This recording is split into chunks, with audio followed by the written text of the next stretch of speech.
سيدي الرئيس، نحن الهاربون، نحن المبعدون، نحن المذنبون، نحن المتهمون بالعبادة، بالعبادة،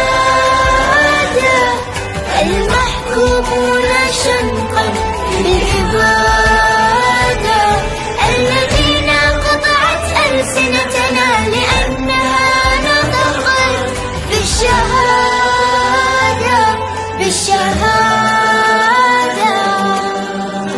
سيدي الرئيس،